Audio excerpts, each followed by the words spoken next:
Basic. More than me. A very good word, huh? Basically. And the comfy chair. It's just a label. So basically what we do is have the 8 auspicious symbols on them. And basically you come to Khenpo and just offer this to Khenpo. Place an envelope on the desk. And that's it. Just keep going. You'll just put this around your, basically like this. And basically what the envelope is for is you can either now we have the third noble truth, right? So I'm going to talk a little bit about third noble truth, which is truth of cessation of suffering. That is truth of cessation of suffering. Truth of cessation is to be attained. By abandoning the cause of suffering, we can free from suffering of samsara and realize the true truth of kind of the, what you call it, cessation, which really is about nirvana or the realization of nature of phenomena, the self-realization. So I don't know how many of you understand what the meaning of nirvana is. If you don't understand what it is, then it is very important to know in order to understand the third noble truth and fourth. So when we talk about nirvana or enlightenment, nirvana is Sanskrit term. So nirvana or enlightenment is nothing other than when someone realizes the true nature of one's own self or nature of phenomena. It is just completely realizing your true nature. It is not something that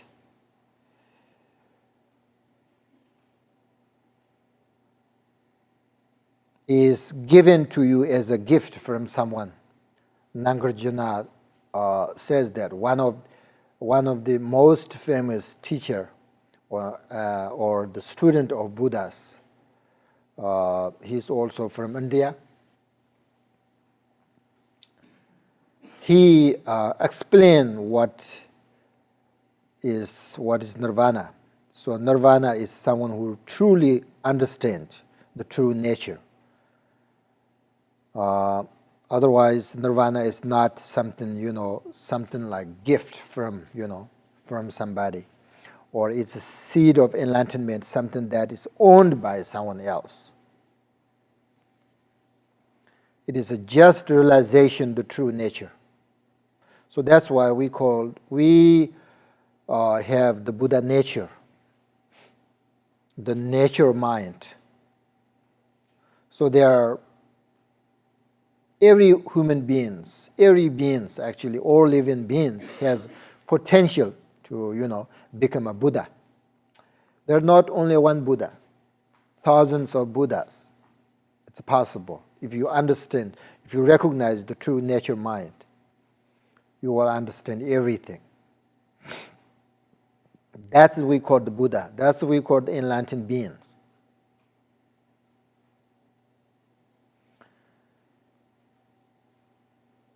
So you realize this once you understand all of the good qualities and the intelligence that you actually already have.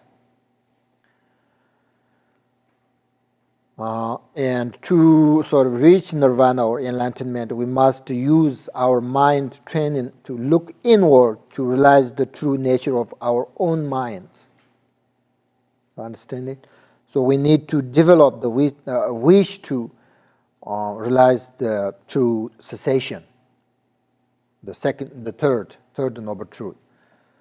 So true cessation is the free from the negative thoughts or afflictions.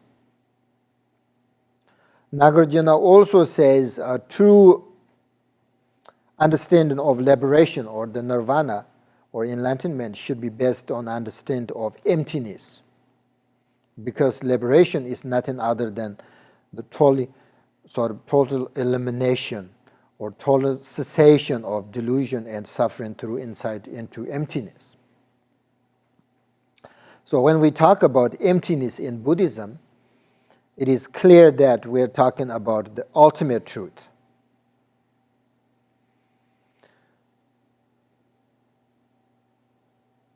According to Buddhism, these the cessation or liberation or this total freedom or nirvana, all this talking about the same thing. It is important for us to understand cessation, because we will be motivated to look for liberation by understanding the advantages and wonderful sort of qualities that we can find through cessation. So from the point of view of the Dharma or his teaching, what we want most for this life is to be free from negative emotions. That is the third noble truth, the cessation. It is the cause of liberation, cause of freedom from suffering. So we all have the potential for enlightenment or realization of nature of phenomena. In order to actualize this potential, we need to meditate again. And when I know that for the beginner, meditation is very difficult with both body and mind. It's difficult, right? Disturbs everything, it's difficult. But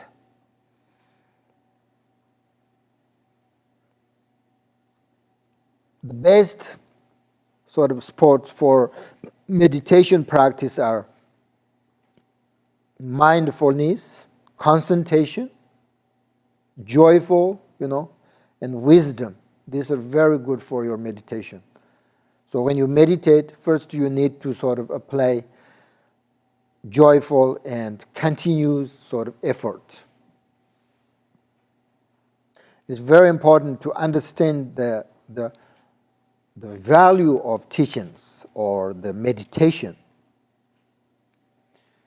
If you understand the value of teaching, meditation, and experience joy in what you are doing, then you will do it continually.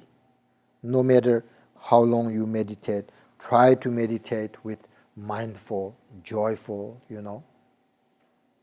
And very important, people don't understand that the value of teaching, meditation. That's the problem, I think. And laziness, right? People are very lazy. There's not enough diligence. Whatever you do, you have to effort, you have to diligence. Whatever your business or do something for your family, you have to do this kind of diligently. Otherwise, never success. Same thing. Spiritually, when you meditate, you have to diligent. That's the big problem. Us people are very lazy.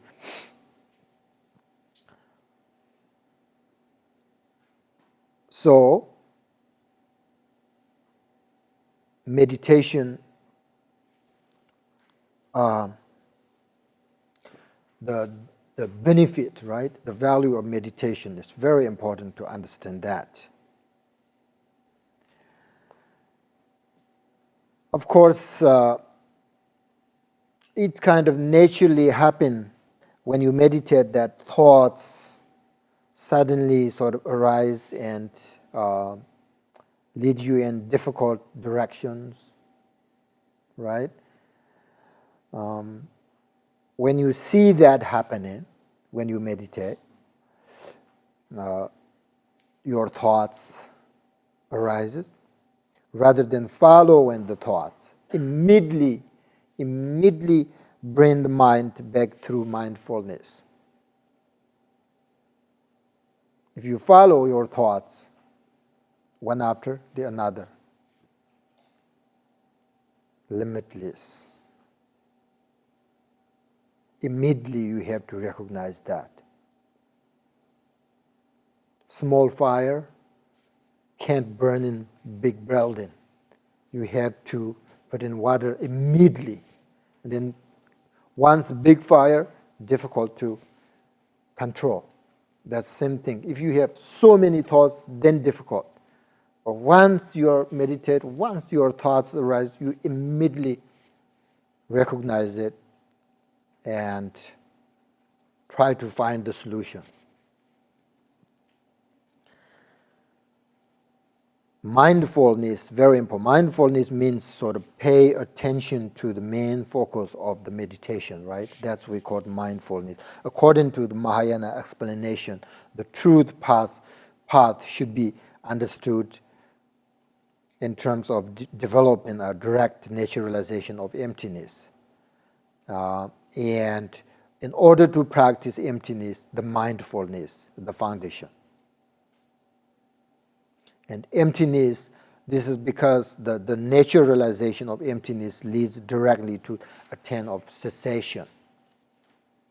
Attainment of, what do you call it? Cessation or liberation, whatever you understand. And now we'll start discussing the fourth noble truth, which is the truth of path. And it is the method to attain liberation. So in generally, the Mahayana, Hinayana, and Vajrayana, right? We have three different paths. Maybe you don't know about these things at all. And many of you know already. That's good for you. But if you don't know, these are three major sort of paths: Hinayana, Mahayana, Vajrayana. These paths are a little bit different. So Buddha sort of explained many different levels of instruction in order to teach us how to maintain the true nature of mind and show sort of bodhicitta, or the compassion for all sentient beings. For instance, the Mahayana path, the compassion is the very, very foundation. Practice of our good heart and developing an altruistic mind is aimed at deepening our understanding of compassion. So why Buddha taught this so many different kind of paths and teachings? Because of the different people, right? People have different personality, different characters, you know. So that's why need different teacher, different teachings also, different instructions, different meditation. One meditation good for this person but not good for that person. So that's why he knows how to meditate, how to teach, how to lead these people to the liberation. So that's why, according to Buddhism, we have so many different kind of meditations and paths and, you know, things. That's why the goal is actually Mahayana, Hinayana, Vajrayana's goal is the same, to attain liberation. The liberation is the one, the final goal. But in order to get there, we need so many sort of different roads, different paths. Some people like drive long paths in order to get the distance, get there. Some people like to drive very shortcut, you know. And different people are different, you know. That's why, you know, the goal is same, which is the realization of nature of all phenomena. That's the goal. But methods are different. So this is, we are talking about the truth or path, right? The path, actually, we have so many, like 10 bhumis and so many the paths in Buddhism. We can see when you meditate, there are like 5 paths and 10, bhumis. We can see where you are, how much you have a capacity to help others and understand the realization. We can see, if you really follow the Buddha's teaching and his path, then we can see where you are, how much you understand, how much your meditation helps. We can see that through this path. That's why we have so many different paths. That's the Four Noble, the last truth or path. But for the beginner, for everybody, the practice Mahayana, people love that. Mahayana practice. They like that, this kind of meditations. The foundation of this meditation is compassion, right? It is on the foundation of sort of profound compassion that we develop the altruistic aspiration to seek enlightenment for the benefit of all. So this is we call the bodhicitta, kind mind. There is a use your kind mind. It's about bodhicitta. It's bodhicitta. Use your kind mind means correct your motivation, I think, intention. Whatever you do, whatever you think for the benefit of all living beings. You are here, I'm here for everybody, not for myself. That's correct intention. If you think you are special, you think you are the most important person, wrong motivation. You're not special. You're not the best. You're not the perfect. We all depend each other. We all need help each other. Why you think you are the best? There is no best person until you get enlightenment, which means you have lots of negative emotions. You have attachment, you have ignorance, you have anger, you have jealous.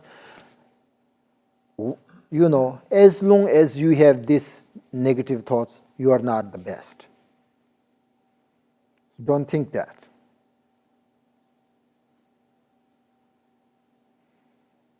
There is no perfect in this world until you become enlightenment.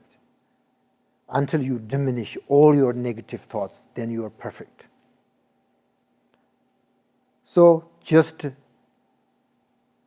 correct always and remember your intention. If you have, Buddha said, if you have a good intention, you have a good path. Everybody loves you if you have good motivation, kind mind, good person. Everybody's help you. Everybody likes you. If you think you are the best, you are special, people don't like that.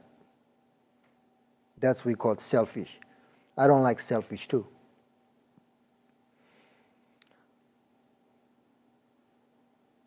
We all same. What is different? Nothing. We all here human beings. We have 6 consciousness. We have 5 aggregates. We all same. Human beings, right? So we need help each other with good intention, good motivation. I mean, if this is not I'm not talking about Buddhist, this is, everybody needs this. Everybody needs a kind mind. So, compassion is the best. Bodhicitta is the best. Bodhicitta is Buddhist, kind of, meditation, but it's good for everybody. Bodhicitta means a kind mind, right? You think that's good for everybody? Definitely. If you think that's not good for everybody, that's selfish. Kind mind is very, very important. If you have kind mind, you have a good path. If you have a good path, you will be successful. Whatever you do, everything is very easily. So Buddha sort of given us the opportunity to practice meditation. He taught us how to follow the path to enlightenment, how to eliminate our defilements, and how to liberate ourselves from suffering of samsara.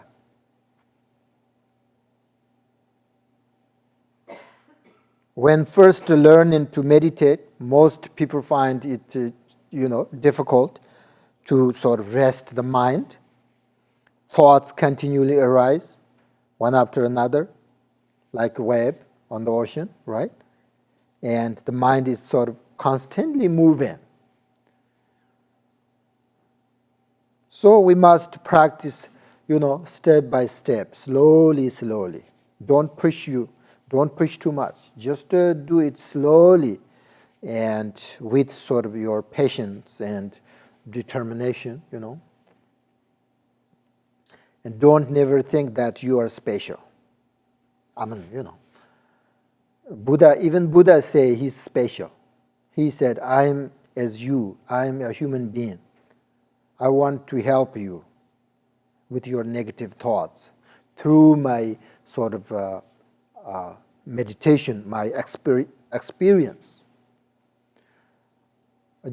I want to give you these teachings, he said, but that doesn't mean you have to follow. You can investigate me. He said that, That means, he's very humble. Humble person is very nice.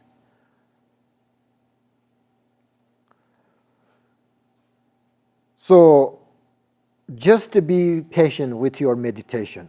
I'm sure if you're a beginner, it's difficult first time, but definitely everything is possible. Definitely slowly you can change in more stable and more easy.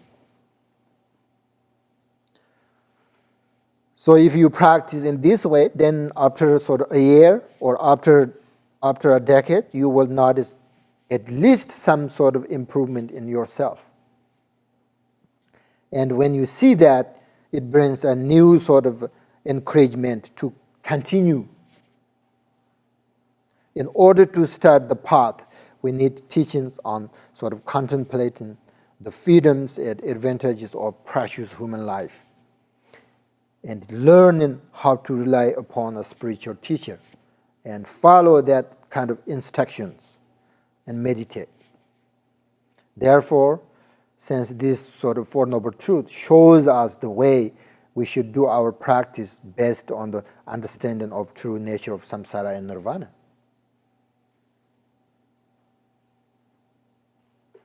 Samsara and nirvana means, this world, right? Nirvana means you understand the nature of this world. That's we call nirvana. There's nirvana, samsara is one way, they're not separate. It's like your hand, front and back.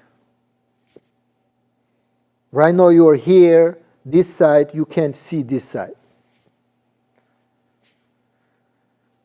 I think nirvana is nothing exists somewhere else. It depends your mind, how you work.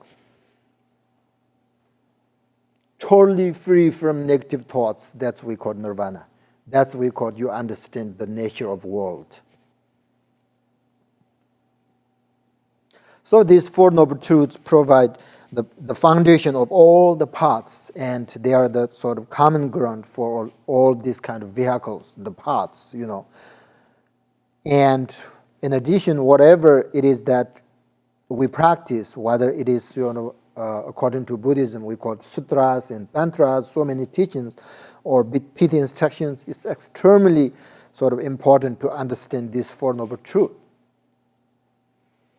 So that is the conclusion. That is the conclusion of the teachings Four Noble Truths.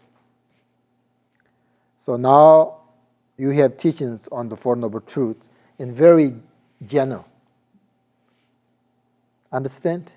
You have to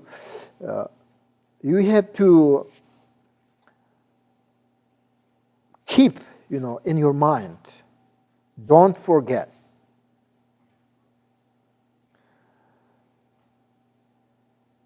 Four hours teaching, it's really good, but not much learning a lot. If you keep these teachings in your mind, don't forget them, then next time you will got another teachings, you can understand more, right? If you forget these teachings, then what is the point? Whether you like or not, first you understand, keep in mind, and investigate. Try to practice. It helps or not. But if you don't keep in mind, you forget, you just go back home. Oh, I went there, and a few people are there, so meditate, and it's cold and That's all. That's today is gone. But if you keep this mind, and okay, what are the Four Noble Truths? What is the characteristic of first, second, third, fourth? Why? How should I these meditations? Meditate. We did meditate like 4 times, right? So if you keep those in mind, then you learn in something new, right? Then you come here, makes sense. Otherwise, this is not just, you have to really learn it. So, and you can understand, learning more, these Four Noble Truths, if you want, there are so many teachings and books you can read about Four Noble Truths. Today, this is very general, very, short, briefly. But Four Noble Truths, very profound, and you can learn it a lot. And so if you consider you are a practitioner, then I strongly suggest that put them into your practice. I mean, that's your choice. If you want to practice or not, that's your choice, right? But if you want, then you have to practice. Because, the practice and teaching must be, according to, Buddha said, must be the teaching and practice part of your life. It's like food. It's like drink. It's part of your life. So once the teaching is part of your life, whenever you have a sort of real problem, difficult, it gives you a sort of inner strength. You have more sort of your mind open, and you can deal with this, sufferings in difficult situations. So now that's okay. That's Four Noble Truths. Now generally I would like to teach you something that's very important when you meditate. 3 things. Okay, this is very common, and we call it 3 supreme methods. So the first is whenever you practice meditation, right? Not only meditation, whatever you do, wherever you go, whatever you eat, correct and based on compassion.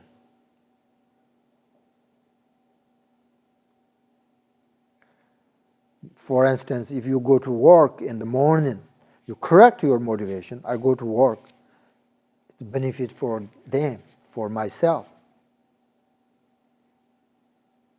Of course, you meditate. Of course, you have to correct your motivation. Make sure that your motivation is correct and, based on sort of compassion, bodhicitta. That's first. Second is when you meditate to have a mind free from conceptualization, which means to practice with sort of the meditation, to practice without distraction. Whatever you do, you should practice with concentrated mind and mindfulness, and never be sort of carried away the distraction. Second, mindfulness. Motivation, correct motivation, mindfulness. That's second, right? First and second. Third is to conclude with sort of dedication. Whatever merit has been generated must be dedicated all for the sake of all living beings, all sentient beings.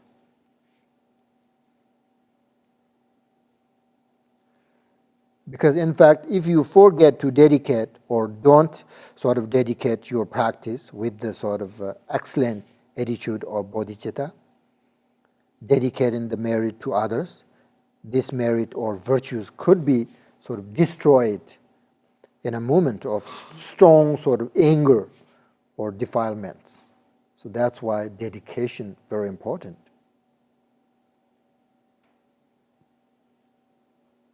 For this reason, all positive actions should immediately be followed by an act of dedication for the welfare of all living beings. So these we call three supreme methods. Very important. Understand for practitioner. You believe that, right? We dedicate, pray, what do you call it, pray. And this is kind of part of religion. Pujas, rituals, recitations, I think this is a kind of religion.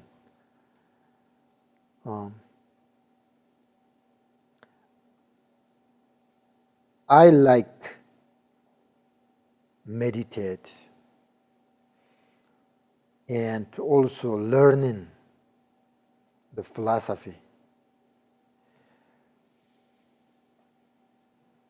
So anyway, understand first correct motivation, second be mindfulness, third dedication. How you start your meditation, correct motivation. How you finish your meditation, dedicate the merit. Okay, now that's all. And I'll give you another meditation, okay? I don't know how much we have time to meditate, but just to give you these teachings, instructions, then you can, whenever you have time, you can meditate on it.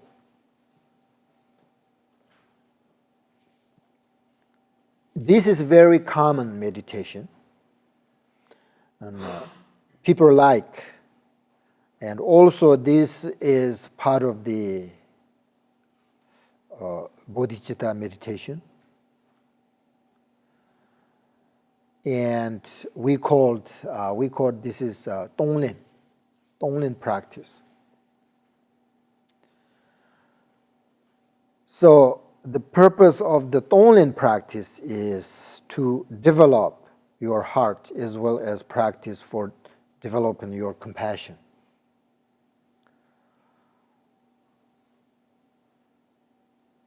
So you start out being able to care for yourself and those you love. Sometimes we call taking and giving meditation.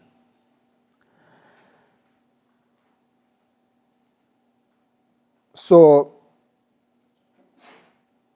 actually it is practice that develops bodhicitta, which is very important practice in order to learn the Mahayana path. So in this practice, again, you work with suffering and happiness. This practice, meditation, is also related to the Four Noble Truths. Because the suffering and the happiness, right? And it should be very real. It should be very, you have to feel it. You have to sort of heartfelt. Because if you just had the idea of sort of extending out to all sentient beings, the practice would be very sort of, not strong. I mean, it would never sort of actually touch your heart. So that's why whenever you meditate, this should be really kind of real and you feel, So first, of course, the relax, right? Relax your body and get very comfortable. That's the kind of foundation, your meditation. Then you can sort of begin the meditation by imagine yourself or one person that you know who is suffering, and visualize either yourself or other people sitting in front of you. Let's say first, I will give you this teaching. Someone you know who is suffering.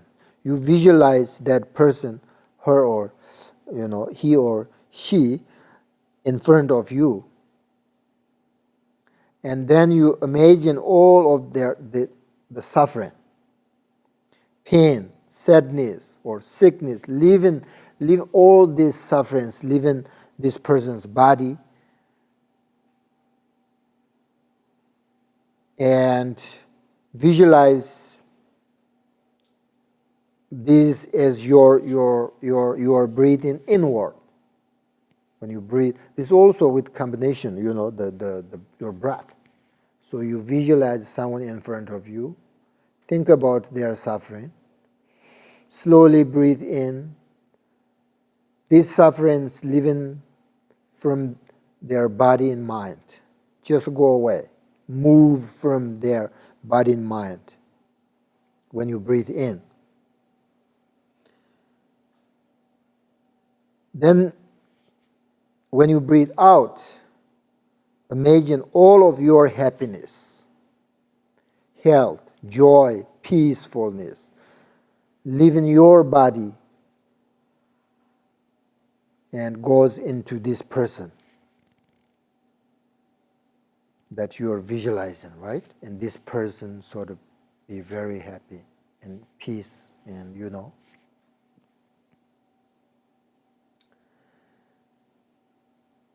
That's how you practice with others. Okay? If you want this kind of practice for yourself, then a little bit different. When you practice this for yourself, then when you breathe in, visualize all the happiness and joy that exist in this world. You're taking, okay? You're taking and you're receiving those. And when you breathe out, imagine that all your sufferings, sadness, difficult situation, living from your body and mind, and let go everything. So continue doing this practice.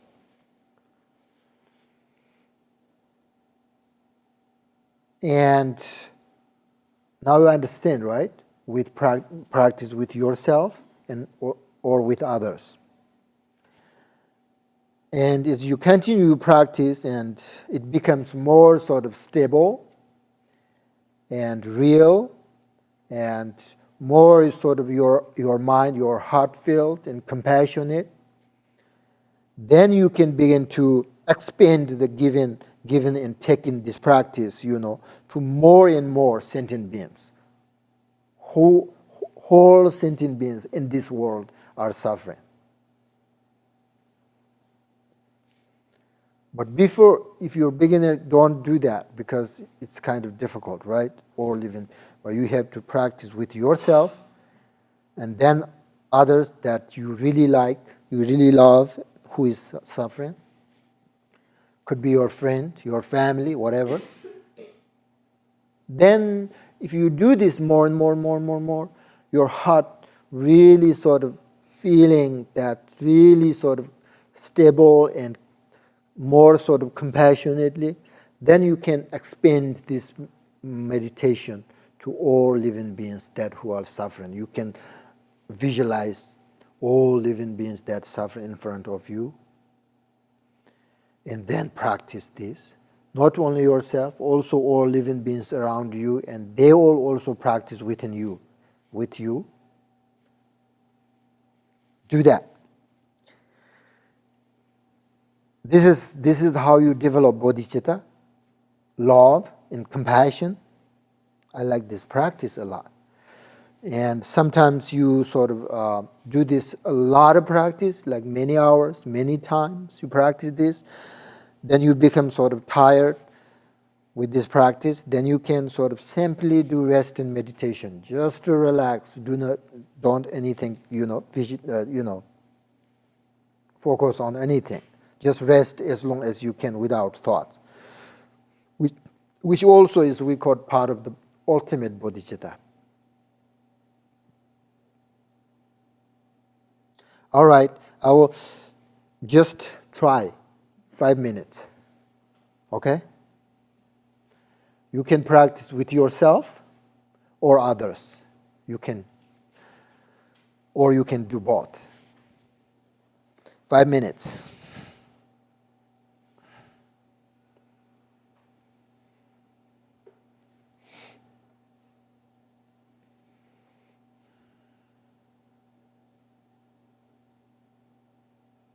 Tonglen practice, we call Tonglen. Tong means give. Len means taken. Giving and taking practice, okay? So that's all. Well done. And I hope these teachings and meditations have sort of helped you a little bit. And finally, I would like to thank you all for your sort of sharing the pleasures, and I appreciated all of you coming to class and give me the opportunity to talk for Noble Truth and listen to teaching and doing also the meditation together here. Thank you very much. And I hope your practice will grow and brings you a lot of happiness and sort of peace. And I would like to thank you again, Marmi, taking care for the Sangha here in Hibin. Please, she has the 2 times meditation, I think, for a week. And please, if you have time, just join and come. Beautiful space here. Thank you so much for doing this. I really appreciate it. Good for everybody. And thank you to Heather for help and other who helped for this retreat. I don't know. So for the benefit of others. Thank you so much. And I also would like to thank you so much to Kate and Martin because they helped a lot and work a lot for Bodhicitta Sangha for voluntarily, and myself. I really appreciate it, and thank you so much. And that's all. Thank you very much. And now we have to say the closing prayers, which is the dedication.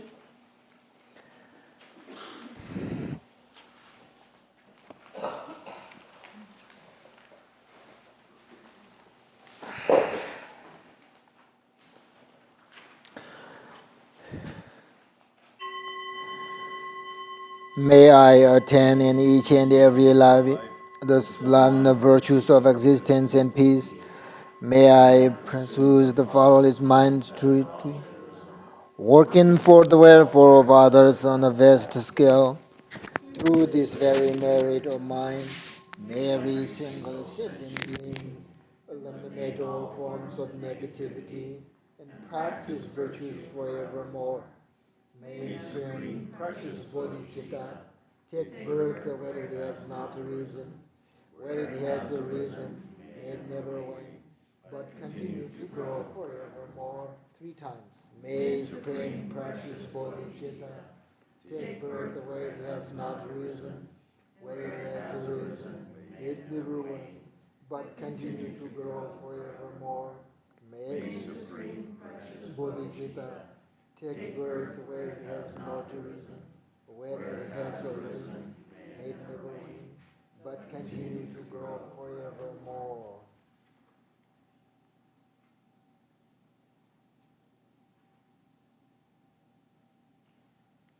Okay, thank you. Now quick blessing and then quick refuge vow.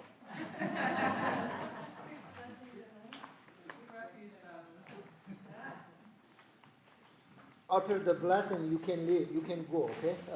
The few people, 3, 4 people taking refuge vow. 5.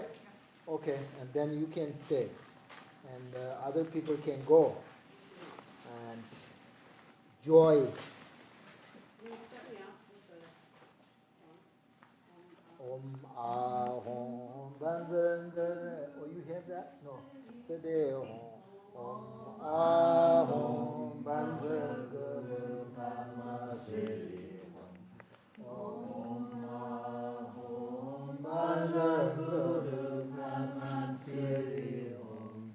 Om Ahom Banzarangare Namasiri. Thank you.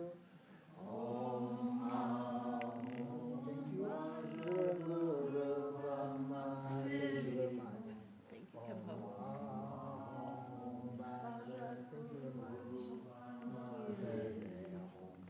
Om Ahom Banzarangare Namasiri. Om Minsoda.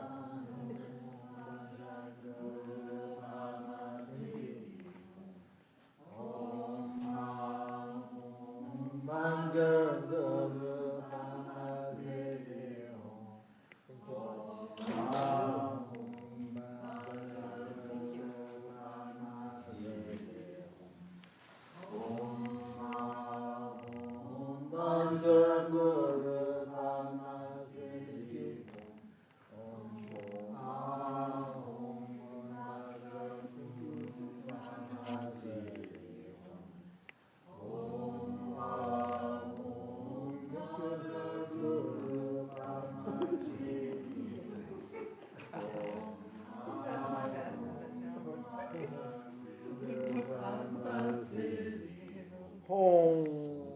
Thank you very much. Thank you. Okay? Happy life.